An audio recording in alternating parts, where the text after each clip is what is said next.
مشتريات جديدة يبقى فيديو جديد. يلا النهاردة بقى جبت لكم محل في النزهة الجديدة عامل عروض جامدة جدا من أول 10 جنيه. عنده قسم كبير جدا ب10 جنيه وقسم تاني برضه كبير ب20 جنيه. إن شاء الله هعمل لكم جولة في محل الصفوة اللي موجود في النزهة الجديدة في شارع المدينة المنورة، متقاطع من شارع طه حسين. أعتقد ناس كتيرة مننا بقى حفظت المكان دوت لأن احنا بننزل جولات كتيرة.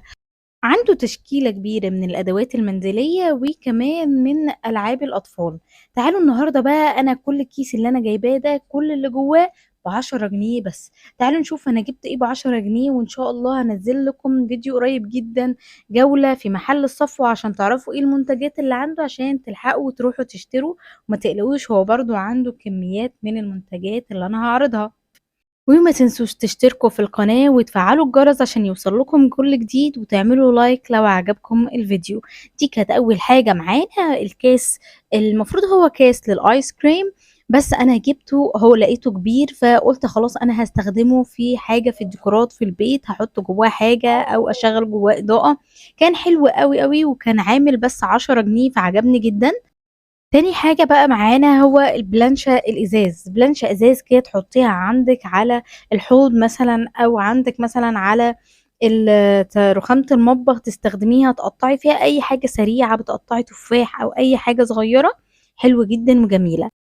تاني حاجة بقى بعد كده هي عيدان الشيش طاووق ديت. عايزة اقول لكم ان انا يعني من فترة عايزة اجيبها، بس كانت اسعارها بتختلف من محلات للتانية، وده كان ارخص سعر انا جبته بيها، كانت ب10 جنيه.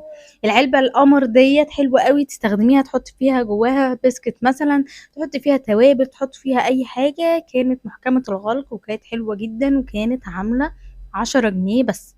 بعد كده الكسترات القمر ديت على فكرة يعني هم حلوين جدا، 4 كسترات يعني الواحدة تقف عليكي ب2 جنيه ونص. الخشب بتاعها متين وقوي، شكلها شيك وكمان لونها حلو قوي ومش سهلة ان هي تتكسر معاكي. وكانوا الاربعة عاملين 10 جنيه، بجد حلوين جدا. يلا بقى المنتج بعد كده هو المفرش الخطير ده، ان شاء الله هصوره لكم في نهاية الفيديو. عايزة اقول لكم ان المفرش ده كبير مش صغير، وفي منه لونين، هو اللون النبيتي ده وكان اللون ده كمان اللي هو الجولد. بجد كان شكله حلو جدا جدا، ان شاء الله هصوره لكم لما افتحه. وكمان كان حامل 10 جنيه، ما صدقتش. شكله حلو جدا وحجمه كمان بالنسبة لحجمه كان حلو جدا.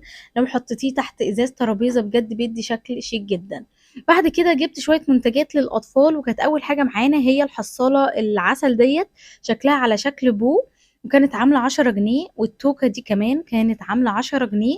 واللعبة دي هي كانت ميدالية، بس هي اتشالت يعني. فهي ميدالية لذيذة جدا للأطفال الأولاد بالذات الصغيرين اللي بيحبوا يمسكوا ميداليات. تمام. بعد كده آخر لعبة برضو كنت حابة إن أنا أوريها لكم، كان عنده الأشكال الجبس، ناس كتيرة وأمهات كتيرة قوي بتدور عليها. كان عنده في 4 مجسمات كده صغيرين بيبقوا في الكيس، وكانوا عاملين 20 جنيه. بيجي معاهم الألوان بتاعتهم والفرشة بتاعتهم، والأطفال يقعدوا يلونوها. أو يا إما بيجي شكلين كبار في الكيس، وبيجي برضو الألوان والفرشة بتاعتها، وكان برضو تمنها 20 جنيه. تمام، زي الشكل ده كبير.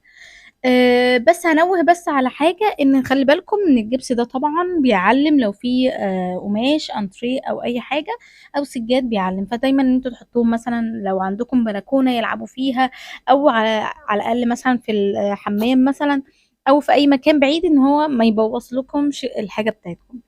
هنزل لكم ان شاء الله جولة في محل الصفوة، وهعرض لكم المنتجات اللي هو حاططها عشان لو حد حابب يروح يشتري اي حاجة ما تقلقوش، كمان هو عنده الحاجة بكميات.